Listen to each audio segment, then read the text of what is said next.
Saya dari Universitas Terbuka UPBJJ UT Medan dengan nomor NIM 877521702. Nah, kali ini saya akan membahas tentang difusi inovasi Automated Online Proctoring atau AOP atau sistem pengawasan ujian daring terotomatisasi. Nah, teman-teman, apa itu AOP? Secara bahasa, Automated Online Proctoring atau AOP berarti pengawasan ujian daring terotomatisasi. AOP adalah sebuah teknologi atau sistem perangkat lunak yang digunakan untuk memantau, mengawasi, dan mengamankan jalannya ujian daring jarak jauh secara otomatis dengan memanfaatkan teknologi kecerdasan buatan atau artificial intelligence yang biasa kita sebut AI dan algoritma pembelajaran mesin atau machine learning tanpa memerlukan kehadiran pengawasan manusia secara langsung di waktu yang sama. Nah, ada pertanyaan, kenapa AOP itu dianggap penting? Nah, penerapan Automated Online Proctoring atau AOP dianggap sangat penting untuk menjaga integritas akademik dan kredibilitas institusi pendidikan tinggi jarak jauh. Tanpa adanya sistem pengawasan yang ketat dan objektif, validasi hasil belajar mahasiswa akan diragukan oleh publik.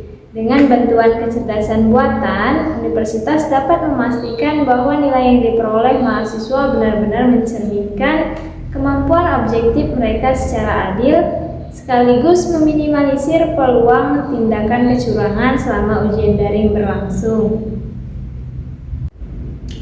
Cara kerja dan fitur utama AOP yang pertama itu ada autentikasi identitas digital, yaitu menggunakan teknologi pemindaian wajah atau pencocokan kartu identitas sebelum ujian dimulai guna mencegah joki atau perwakilan ujian.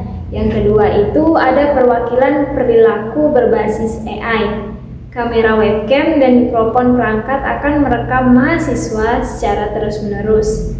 AI akan otomatis menandai flagging tindakan mencurigakan seperti wajah mahasiswa yang menoleh keluar dari layar terlalu lama. Yang kedua itu terdeteksinya suara orang lain di ruangan ujian.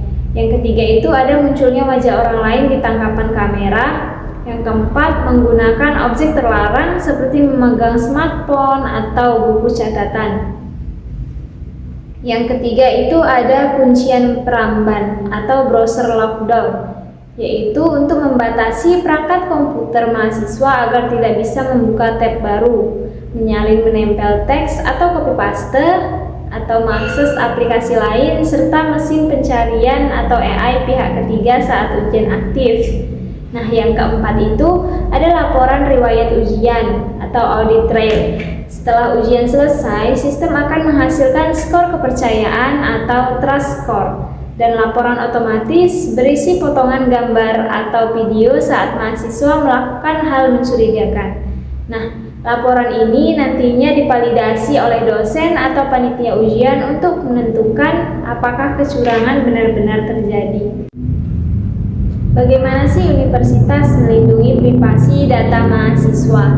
Nah, perlindungan privasi data mahasiswa oleh universitas untuk menjamin kenyamanan dan memenuhi regulasi perlindungan data, universitas menerapkan protokol keamanan cyber yang ketat. Yang pertama itu ada prinsip minimisasi data, yaitu sistem AOP dilarang keras memindai dokumen pribadi di hard disk. Nah, riwayat penjelajahan di luar jam ujian atau data sensitif yang tidak berkolerasi dengan proses pengawasan ujian. Yang kedua itu ada inskripsi ujung ke ujung. Nah, semua rekaman video, audio, dan data biometrik diinskripsi menggunakan protokol tingkat tinggi seperti AES 256 saat ditransmisikan ke server maupun saat disimpan data address guna mencegah potensi kebocoran data dari serangan peretas atau hacker. Yang ketiga itu ada kontrol akses berlapis, yaitu data rekaman ujian bersifat konfidensial.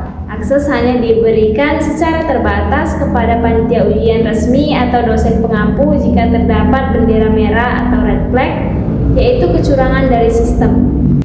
Yang keempat itu ada kebijakan retensi terbatas. data rekaman tidak disimpan permanen, universitas menerapkan kebijakan penghapusan otomatis secara permanen dari server setelah masa sanggah nilai berakhir.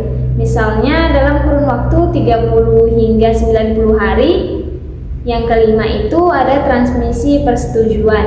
Nah, sebelum ujian dimulai, sistem wajib menampilkan pop-up persetujuan yang transparan mengenai komponen apa saja yang akan direkam, sehingga tidak ada pengawasan yang bersifat rahasia dan ilegal. Baiklah, demikian video singkat dari saya. Terima kasih buat teman-teman yang sudah menonton. Bye-bye.